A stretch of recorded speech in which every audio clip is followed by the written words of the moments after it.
Folks, it's my coach used to say it's go-to time. It's go time now.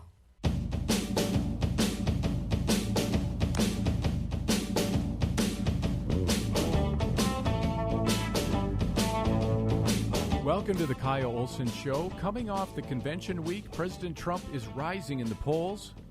We'll talk to Robert Cahaly of the Trafalgar Group a little bit later. But Trump is up in Michigan. He's up in Wisconsin. A new Trafalgar poll found he's up in Florida. Things, at least as of this moment, are trending in his direction. I would predict they will continue that way unless there is some massive unforeseen event. I saw a video on Twitter this week and shared it, and it went wild. Why? Just listen to this. What were you telling those guys? Well, I was trying to get them to understand, like, just at first answer the question, because we would give him a question for him to answer, you know, because Donald Trump is racist. Well, how's he racist? That's it. He's been saying, I've seen him quoted saying some racist about black people. Like what? Nothing. You got nothing. You keep saying, oh, I heard him say this. I heard him say that. But you have no facts, though, bro. You got to come with some facts. That's it. Oh, and then just repeat it and repeat it. So I'm like, look, just answer the question. But they can't answer the question because they have no facts on their side. They have no facts. They don't do any research. They don't do any type of higher learning when it comes to what they believe. All they know is what the media narrative tells them to believe, and that's all they parrot. This is a group of 4 black guys decked out in Trump gear at a freedom rally in Los Angeles. This guy, who goes as MAGA Hulk, challenged somebody to back up their claim that Trump is a racist. As MAGA Hulk pointed out, the guy, of course, couldn't do that. Here's one of his compatriots explaining Black Lives Matter. I personally believe that the BLM movement is fake. It has nothing to do with advancing the lives of black people. They actually say they want to break up the family home. Exactly. Their main goal is to break up the patriarchal, nuclear family. They want the men removed out of the family, which is what Democrats want also. Exactly. If BLM really cared about black lives, why would it be solely isolated to incidents where a black life is taken at the hands of a white cop? That happens less than 1%. Come on. Now, wait. Now, I like to equate this to, it's the same as if I was in a horrific accident. I have a massive head wound. I have a leg fracture and a scratch on my finger. And here come the first responders, and they want to tend to the scratch on my finger. And I'm telling you, what about the wound on my head? What about my fractured leg? Come on. That's what the BLM movement is. They're tending to the scratch on my finger, and that's not even what it's about. If you want to help us, let us tell you how you can help us. Yes. Don't come in and tell us how you want to help us, and don't tell me that I'm oppressed, because I'm not oppressed. I'm a black American. I'm a proud black American. I'm not oppressed. I'm not oppressed. I'm one of the freest persons on this world. Come on. Have you ever heard a more eloquent explanation than that? So what is going on right now? Joe Biden's a smart guy. He may be losing it, but he's been in politics for 50 years. He knows how the game is played. And he knows black Americans are getting fed up with Democrats, and some of them are going to Trump. Here's a story from Breitbart News written by my colleague Michael Patrick Leahy on Tuesday. Quote, the support for President Trump has surged in the black community, according to 3 recent polls. If the polls are correct, the percentage of black voters who will cast ballots for Trump in 2020 could be more than double from the 8% he received in 2016. An Emerson poll released Monday found that 19% of black voters will vote for the president this November, while a Democracy Institute Sunday Express poll released on Sunday also found the level of black support for the president at 19%. And a Zogby poll released on Monday showed 20% of black voters intend to vote for Trump instead of Biden. John Zogby said, quote, a Democrat needs 90% plus and a high turnout among blacks. Could it be that Trump's law and order message is hitting home among blacks who are worried about demonstrations getting out of control? End quote. So what is Biden's response? I think John Zogby was onto something. Biden's exploiting the deaths of black Americans to try to get some of those voters back. Why? Because if Trump can grow his support from black Americans, it's lights out for Biden. It's over. So Biden is going to say anything, propose anything, do anything to get some of that support back. It's going to get worse before it gets better. America, it's going to get uglier and more vicious before it gets better. Joe Biden this week claimed that President Trump wants the violence because he's casting himself as the law and order candidate. Joe Biden wants to continue exploiting police shootings because they give him the chance to go on the attack. Joe Biden wants racial strife. He wants black people and white people at each other's throats. That doesn't end well for our country. It may help Joe Biden get some of those voters back, but what long-term damage is being done in the process? But consider this poll. Last month, a Fox News survey found 81% of black Americans want police levels, you ready, to be kept the same or increased from where they are now. In other words, they don't support defund the police. 61% of black respondents said keep the same amount, while 20% want more police.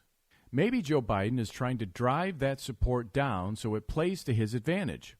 Maybe that's why police unions are endorsing Trump this year. Why is Trump making inroads with black Americans? One could be the emphasis during the Republican National Convention. Here was NFL great Herschel Walker. It hurt my soul to hear the terrible names that people call Donald. The worst one is racist. I take it as a personal insult that people would think I've had a 37-year friendship with a racist. People who think that don't know what they're talking about. Growing up in the Deep South, I've seen racism up close. I know what it is, and it isn't Donald Trump. Just because someone loves and respects the flag, our national anthem, and our country, doesn't mean they don't care about social justice. I care about all those things. So does Donald Trump. He shows how much he cares about social justice in the black community through his actions. And his action speaks louder than stickers or slogans on a jersey. He keeps right on fighting to improve the lives of black Americans and all Americans. He works night and day. He never stops. He leaves nothing on the field. Some people don't like his style, the way he knocks down obstacles that get in the way of his goals. People on the opposing team didn't like when I ran over them either. But that's how you get the job done. Here was Kentucky Attorney General Daniel Cameron. I also think about Joe Biden, who says, if you aren't voting for me, you ain't black, who argued that Republicans would put us back in chains, who says there is no diversity of thought in the black community. Mr. Vice President, look at me. I am black. We are not all the same, sir. I am not in chains. My mind is my own. And you can't tell me how to vote because of the color of my skin. And Burgess Owens so eloquently called out Joe Biden for saying, quote, you ain't black if you vote for Trump. We have a Democratic candidate for president who says that I'm not black if I don't vote for him. Now more than ever, we need leaders who stand by their principles and won't compromise their values for political opportunities. Now more than ever, we need leaders who will stand up to the lawlessness supported by the radical left. This November, we have an opportunity to reject the mob mentality and once again be the America that my great-great-grandfather believed in. During the Trump administration, business ownership among blacks, Hispanics, and females have reached all-time highs. Those same groups enjoyed record low unemployment and unprecedented prosperity, and we're just getting started. I'm running for Congress because we don't need more career politicians. We need a few more chimney sweeps. We need more leaders like President Trump who understand the freedoms that make up the fabric of America. My fellow Americans, specifically my Democrat and independent friends, it is now time for us to unite and put aside partisan barriers. Help us win back the House, keep the Senate, and give our president 4 more years, and I promise you, we will make you proud. Thank you, and God bless the United States of America. These testimonies, I believe, are what are making a difference for Trump this year, not to mention his policies of self-empowerment through work and equal justice. When we come back, my visit this week to Kenosha, Wisconsin, and what I saw when Black Lives Matter radicals crashed Joe Biden's event there. This is the Kyle Olson Show.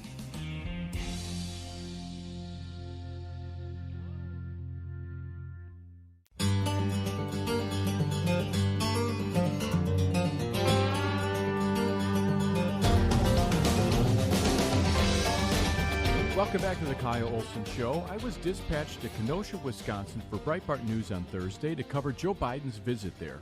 First, let's talk about what happened inside.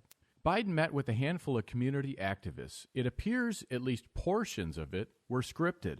When a woman who identified herself as Portia Bennett was called on, here's how she started. Hello, my name is Portia Bennett. I'm just going to be honest, Mr. Biden. I was told to go off this paper, but I can't. You need the truth. It's not clear if she was given the paper or if she wrote it and then changed her mind.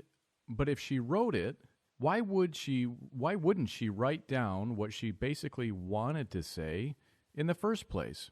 And why would she refer to it as this paper? Did the Biden campaign screen what messages the candidate was going to hear, or did the campaign script the questions so the feeble candidate could be prepared? We don't know. Here's this. People fear that which is different.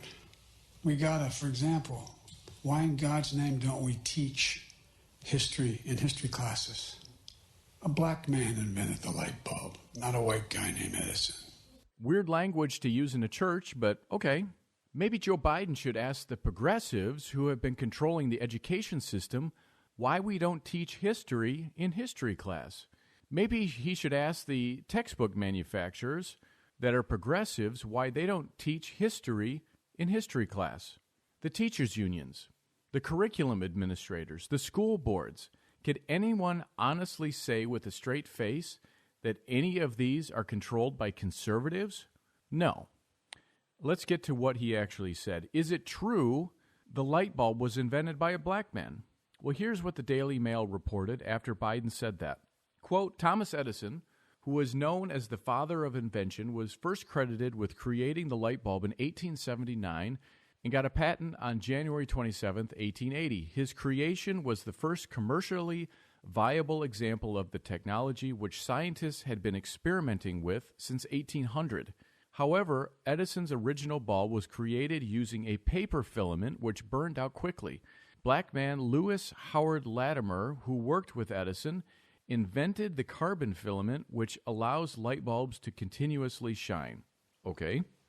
And then the Daily Mail further down continued, Lewis Howard Latimer of Chelsea, Massachusetts, joined Edison's lab in 1884 after becoming a skilled inventor and draftsman in the post-Civil War era.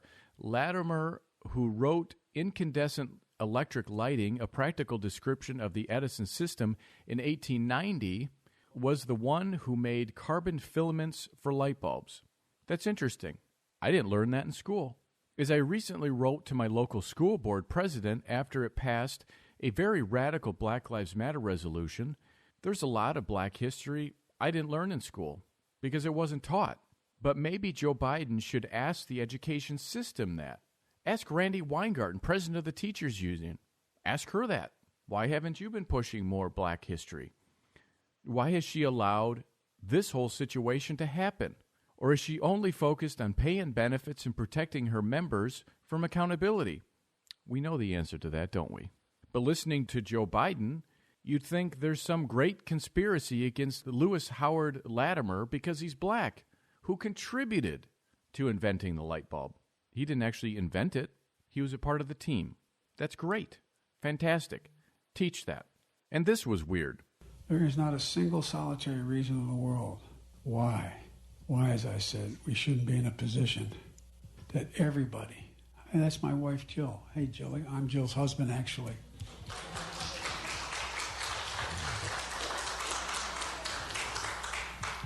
But I guess I should cut to the chase here.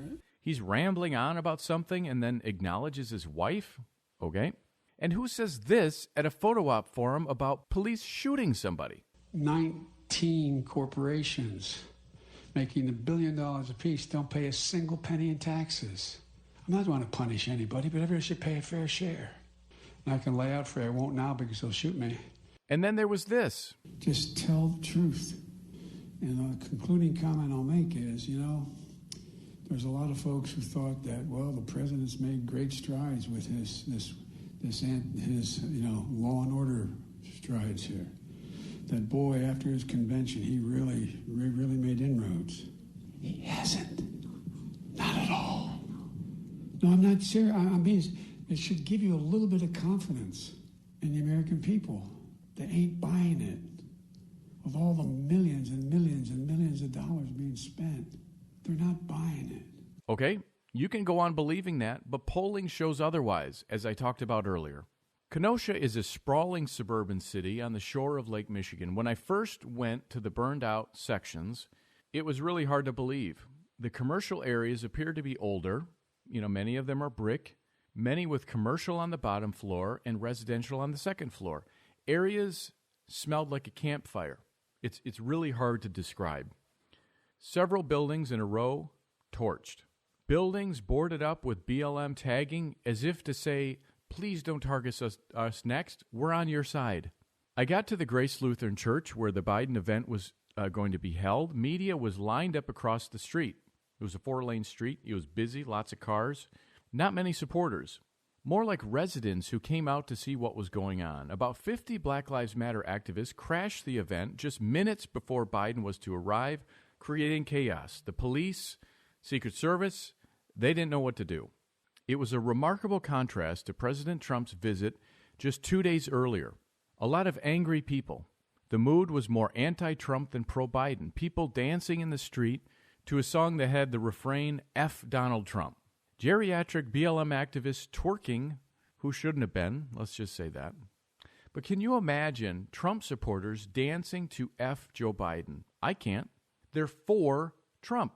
You have to believe in someone to vote for them, don't you? That's my case. I'm not going to go vote against somebody. I'm going to vote for somebody I believe in. More pro-Black Lives Matter than pro-Biden. And they weren't there to support Biden. They were there to confront him, which he successfully avoided by going around the back. Justin Blake, the uncle of Jacob Blake, was there. He wanted to get inside, but he wasn't able because this group was very carefully screened. Here's a portion of what he told the media after he was unsuccessful in getting inside. Thank you for Mr. Biden and Jake. As I said, the first thing out of his mouth was talking about reform of policing, which is a great start. That's a start, but that's a sliver of the cake. I want to talk about why we don't have jobs, why there's no money in our community, why we continue to live in poverty when we built this country. It's 2020. Systematic racism is over. White privilege is over. We need to adjust our whole society around the truth. Let's examine our history because everything we all study, my friends, is incorrect. From the 8th grade test we took to pass school to 5th grade was incorrect. They mistold stories so they sounded good for our Caucasian brothers and sisters, and now we need to examine it so our whole country has the proper information, so we can grow as people, so we can grow together and not apart. And we believe Vice President Biden is going to be part of that healing. What's his name? Jacob Blake! He believes Joe Biden will be a vehicle for what they want. Don't forget that. Joe Biden is the empty vessel who will agree to their demands just to get their votes. Despite what his wife and John Kasich say, Joe Biden will not govern as a moderate. He's so far out on that far left limb, he's not going back. Don't forget that. This is the Kyle Olson Show. We'll be right back.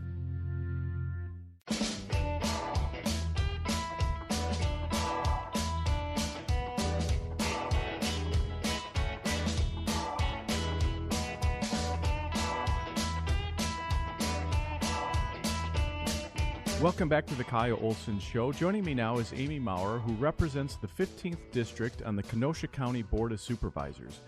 So, Amy, I visited your county Thursday for Joe Biden's visit there. But first, let's talk about the latest about what's being done to address the rioting and destruction that occurred in your county.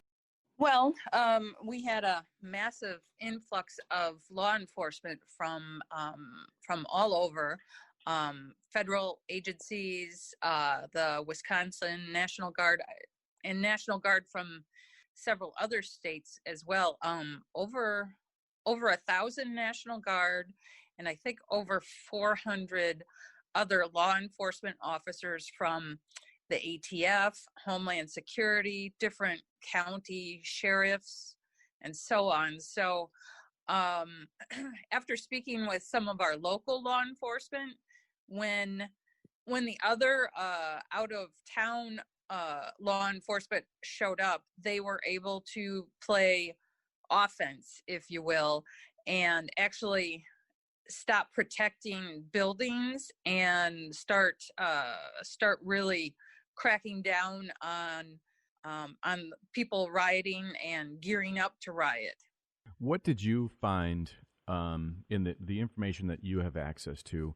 Were these locals that were rioting? Were they from out of town? Can you address that? I think so. One of the figures, the last figure that I received was from August 23rd to August 30th, there was 175 arrests, and 110 of them were from outside of Kenosha County. And I had seen myself a caravan of rioters coming from the Milwaukee area because they were coming from the north. Our law enforcement had closed the interstate, the Kenosha exits on the interstate. So they were exiting in the next county to the north and heading down one of the state highways that was near my house. So I actually witnessed, it was a caravan of at least 70 cars with their license plates taped out. They were all driving kind of in a pack and with their hazards on, hanging out the windows and such. So that was, you could tell it was definitely from out of town. Interesting. And I covered earlier in the show that I was in your county on Thursday for former Vice President Joe Biden's visit there. But there was quite a contrast between the visits of President Trump on Tuesday and Joe Biden's visit on Thursday. What was your reaction to those? Well, on the county board, myself and a few of the other supervisors had put out a letter to President Trump asking him to not cancel his visit to us after our governor had asked him not to visit. And I did get flack from that, but my reaction to the negativity was, I don't care who comes as long as they bring help. I don't care if they have an R or a D after their name. As long as they're bringing some kind of aid and help to the areas that were hit in my community, I don't care. I don't think Joe Biden brought any help. This was a campaign stop for him. And President Trump committed, I think it was $4 million while he was here, $1 million just to the downtown Kenosha Association to help the businesses get back on their feet, and then $4 million that was going to be, I don't know if it was tax incentives. It was different things. So for Joe Biden to come and it was kind of a waste of time, in my opinion. What do you think? And as I said, I was outside there. A lot of angry people who I don't think they were not there to support Joe Biden. They were there to, deliver a message, and it was a Black Lives Matter message. But there were, I think, similar to the data that you just shared about the arrests, it seemed to me that there were a number of people who were not locals. And in fact, there was a situation that I caught on the live stream that I was doing for Breitbart, and a guy came over to me who said, "This is not the way we do things in Kenosha. This is not how we behave, etc." And the woman who was creating the scene, her license plate said North Carolina. And so I think it's really important because you've got this sort of situation, that an incident that happens like this, and then suddenly you have people from all over coming in to sort of pile on and create trouble or make a political point or whatever. So what do you think the residents of Kenosha County want the solution to be? Well, I can tell you for a fact, as there was a video almost immediately when the day that Governor Evers accepted Trump's help of federal help, of more federal law enforcement coming in. So there was a video locally here of just a citizen recording police stopping a vehicle with, it was either Oregon or Washington license plates. They had been filling up gas containers, multiple gas cans at a gas station, which had been used in previous nights almost as bombs. They would light them on fire and then throw them. So in this local citizens video, it was of law enforcement busting out windows of the car, arresting them right there on the street. And I can't tell you how many people cheered for that. How many local citizens were so happy and relieved to have help finally arrive. And multiple people that I know, people that I work with, even people that weren't even in the areas that were hardest hit, couldn't sleep the whole week because nobody knew if it was going to be coming to their neighborhood soon or not. Especially the people that lived more in the city surrounding the areas hardest hit. There was just no sleep to be had. It was terrible. And then, everybody's stomach is in knots too for what's going on in our community. We're a small community. We're not Portland. We're not a large town. So it really hit our town hard. And that's, I think, the situation now is that, it's been Portland, it's been Seattle, it's been Chicago, it's been New York, et cetera. It's been big cities. But now when you have a place like Kenosha hit, I think that sort of turns the notion that this is just, big city crime or big city, crazy radicals that are just, protesting or not protesting, that's attacking the police, rioting, looting, et cetera. But suddenly when you have that in a place like Kenosha, that changes the dynamics, because suddenly people realize if that can happen in Kenosha, it can happen in my suburban community. It can happen, pretty much anywhere. And so I think that's when the whole debate started to turn, and not to make it political, but I think that's when Joe Biden realized I can quickly lose control of this if I'm not able to, manage this situation, and suddenly people are now thinking it's going to come to their community. And so there's a lot of, I think, people too who they don't want the police defunded.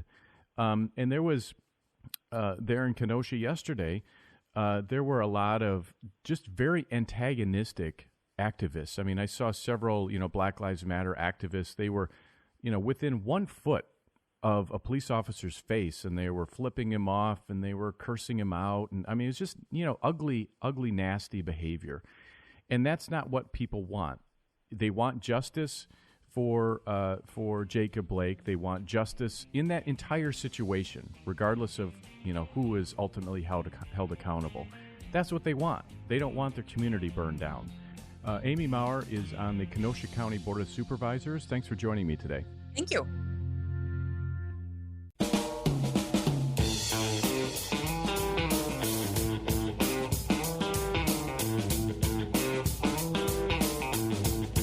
Welcome back to the Kyle Olson Show. The most intriguing pollster of 2020, just like he was in 2016, is Robert Cahaley of the Trafalgar Group, and he joins me now. So, Robert, you have an interesting theory about college football, especially the Big Ten, which has teams primarily in the Midwest, and the presidential election. Explain that.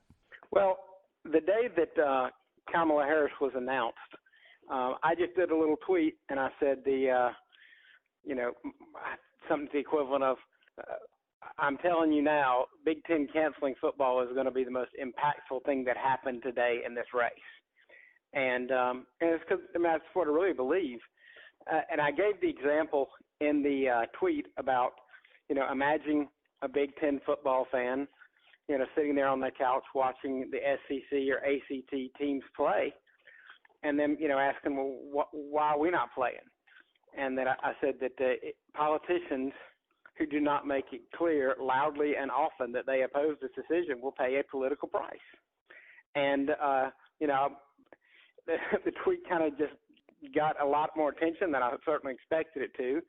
And before I know it, I'm on CNN's McConnell show that Saturday, and it's kind of exploded from there. But I find it very interesting that as many people as dismissed what I said, that Donald Trump continues to talk about it, Big Ten, and Joe Biden's newest ad shows images of empty Michigan Stadium and tries to blame it on Trump. So looks like they're both taking my advice. So explain your theory and why a Joe Biden would be harmed, say, in Michigan, where as of this moment there will not be college football played. Why will he be harmed? Well, it wasn't necessarily about Biden, because the way I explained it is politicians who do not oppose this decision loudly and often. So I'm not necessarily saying it's going to hurt Biden. Basically, it was my advice to all politicians. You need to be mad as hell about this and make it known. And now, when we did poll it, and we had started the poll before the McConnell show, but we finished it after the DNC, what we found is, I believe it was 63.8% of undecided voters were very much in favor of playing ball regardless of COVID concerns.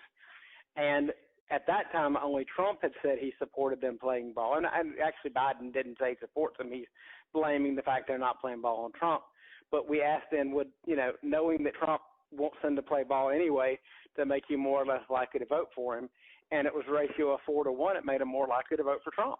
And the situation here in Michigan is, as of on Thursday, the governor came out and said that she would allow high school football. She has not said anything about college football, but that was after you had students, players, literally on the lawn of the Capitol saying, "Please let us play. We want to play. It's our senior year," all of that sort of thing. And she was steadfast. She said, "I'm not going to be bullied into allowing kids to play football," and all of that. And then suddenly, out of the blue, she says the season can go on.